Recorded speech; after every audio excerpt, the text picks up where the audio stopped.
Hello friends, welcome back to our YouTube channel Vidya Mahasagar. आप सभी का स्वागत है हमारे यूट्यूब चैनल पे।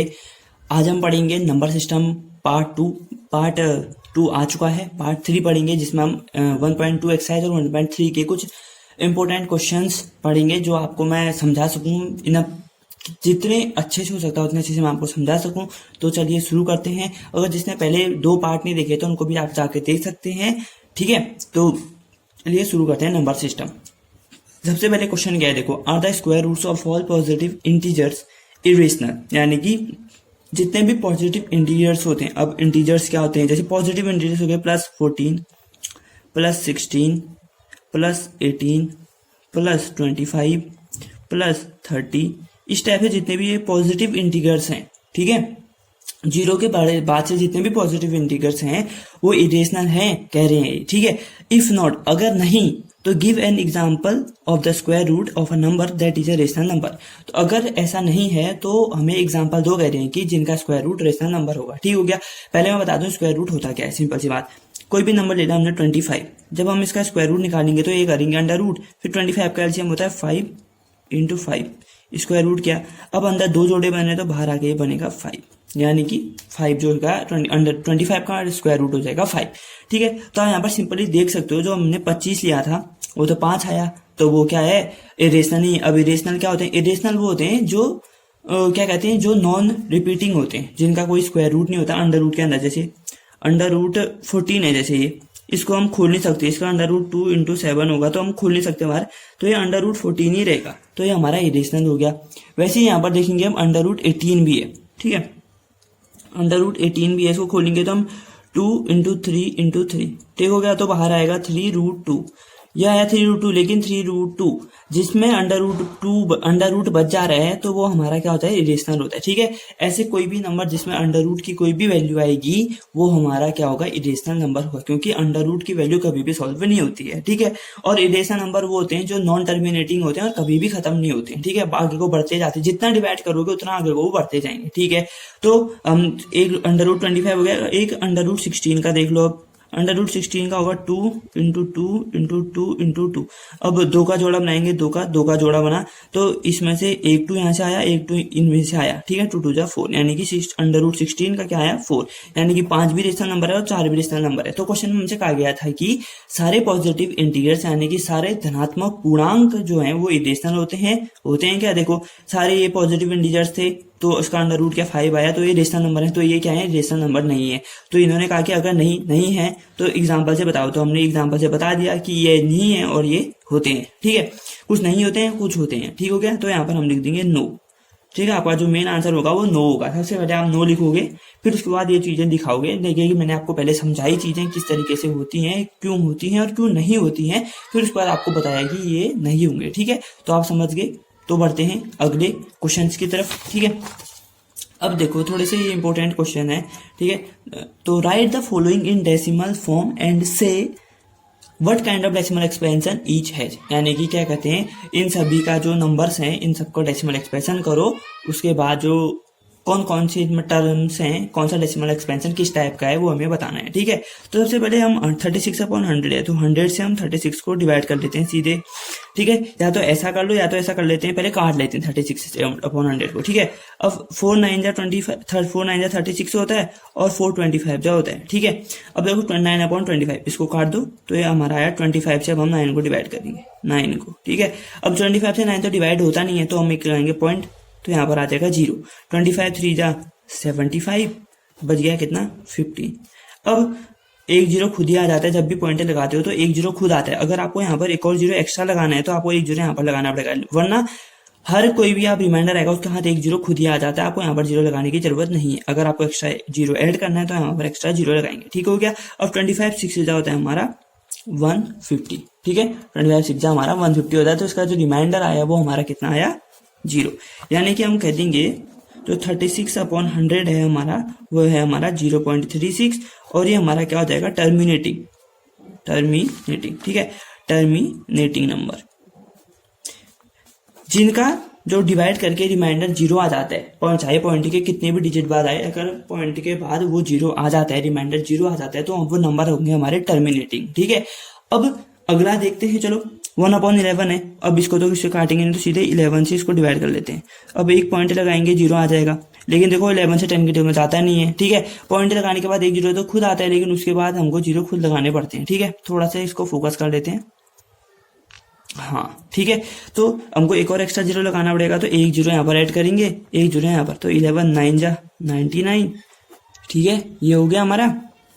फिर आया 1 रिमाइंडर, ठीक हो 1 आया। फिर दोबारा से यार एक 0 तो खुद आ जाता है, लेकिन 11 से 10 छोटा है, तो फिर एक और 0 लगाएंगे, तो यहाँ पर भी एक 0 आएगा। फिर 11 9 जा 99, फिर से देखो 1 रिमाइंडर आया, तो फिर हमसे क्या करना है, एक और 0, एक 0 तो खुद आ जाता है, एक और 0 हम लगाया तो फिर 11 9 जा 99 - 1, ठीक है। अब यहाँ पर हम क्या देख रहे हैं कि जो 1/11 की वैल्यू आ रही है वो कितनी आ रही है, 0.090909, यानी कि 0909 रिपीट हो रहा है। तो हम इसको किस तरीके से लिख सकते हैं, 0.09 का बार, ठीक है। यानी कि जो जो डिजिट रिपीट हो रही है 09 फिर 09, उन दोनों के ऊपर हमने बार लगाया, यानी कि 090909 आते रहेगा आगे को, ठीक है। अब इस टाइप के नंबर्स क्या होते हैं, पहले तो ये नॉन टर्मिनेटिंग होते हैं, नॉन टर्मिनेटिंग, टर्मिनेट यानी कि खत्म हो जाना, लेकिन ये खत्म तो हो ही नहीं रहे हैं, नॉन टर्मिनेटिंग हो गए पहले। और होते हैं रिपीटिंग, जो मतलब खुद को रिपीट करते हैं, ठीक है, रिपीटिंग।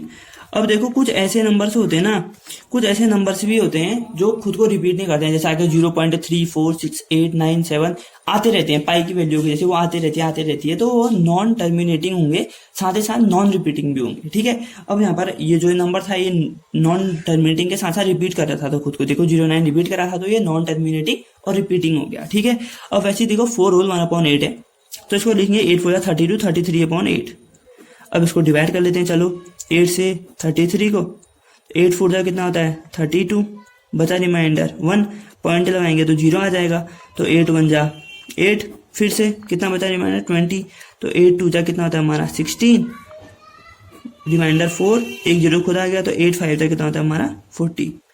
यहाँ से देखो हमारी कितनी वैल्यू आई, 33/8 की वैल्यू आई हमारी 4.125, यानी कि इसकी वैल्यू खत्म हो गई। लास्ट में रिमाइंडर हमारा आया 0, तो हम इसे कह देंगे ये है हमारा टर्मिनेटिंग नंबर, टर्मिनेटिंग। इसका जो डेसिमल एक्सपेंशन है वो टर्मिनेटिंग है।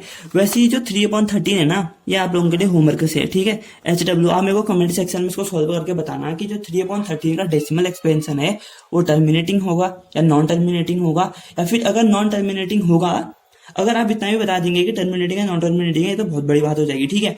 अगर उसके साथ ये भी बता दो कि वो रिपीटिंग है या फिर नॉन रिपीटिंग है, ठीक है, तो फिर भाई क्या ही बात है, मतलब बहुत बढ़िया हो जाएगा, ठीक है।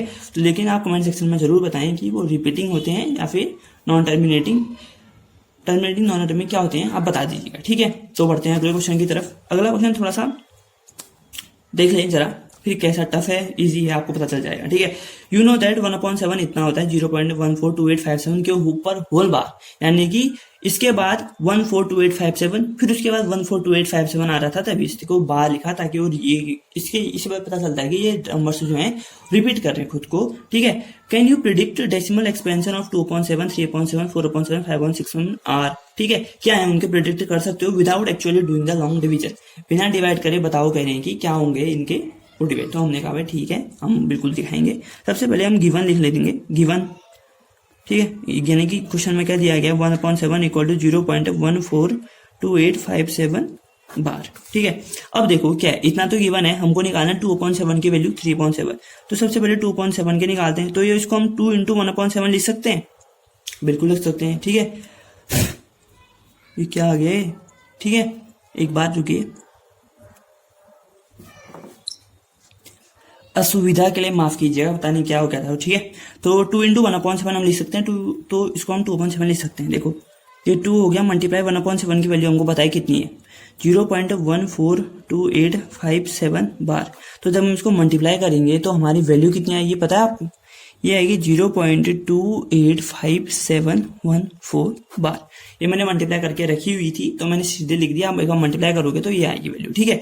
अब वैसे ही हम 3/7 के निकालेंगे, तो इसको हम लिख सकते हैं 3 × 1/7, 4/7 को हम लिख देंगे 4 × 1/7, ठीक है। वैसे ही 5/7 को क्या लिखेंगे 5 × 1/7। वैसे ही हम अपने 6/7 को भी लिख देंगे, 6/7 को लिख देंगे 6 × 1/7। ये हमारी जो बेसिक चीजें हैं ये हो जाएंगी, ठीक हो गया। अब 3/7 यानी कि 3 × 0.142857 बार 4 इंटू 0.142857 बार इज इक्वल टू और 5 इंटू 0.142857 बार और वैसे ही 6 इंटू 0.142857 बार। अब इसकी वैल्यू कितनी आएगी ये लिख लेते हैं हम, ये आएगी आपकी 0.42857 बार और इसकी आएगी आपकी वैल्यू 0.571428 बार। ठीक है, अब इसकी वैल्यू आएगी आपकी 0.714285 और वैसे ही इस वाले की वैल्यू आएगी 0.857142।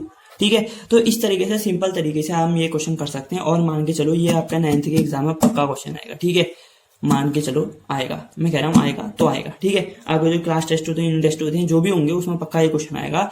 तो क्या कहते हैं, इस तरीके से आप कर सकते हो। इसमें लिखा आएगा कि 1/7 की वैल्यू है, या फिर सेम ना है तो कुछ अलग आ सकता है कि 1/11 की वैल्यू इतनी है तो 2/11 की निकालो, 3/11 की निकालो। ठीक है, सिंपल क्या कर दोगे, आपको 1/11 पता है तो 2 इंटू 1/11 कर दोगे तो आपकी वैल्यू आ जाएगी। ठीक, तो मैं उम्मीद करता हूँ कि आपको समझ में आया होगा। और आपका जो होमवर्क है 3/13 का निकालना है आपको कि वो टर्मिनेटिंग है या फिर नॉन टर्मिनेटिंग है, और नॉन टर्मिनेटिंग है तो उसमें रिपीटिंग है या फिर नॉन रिपीटिंग है। ठीक है, तो मिलते हैं आपसे नेक्स्ट वीडियो में, तब तक के लिए वीडियो पसंद आई तो प्लीज लाइक करें। ठीक है, आप लाइक करेंगे तो हमें मोटिवेशन मिलती है आपके लिए और भी अच्छी वीडियो लेके आए, आपको अच्छे से समझाएं। ठीक, और शेयर करें, कमेंट करके बताएं कि आपको वीडियो कैसी लगी और चैनल को सब्सक्राइब जरूर कर लें।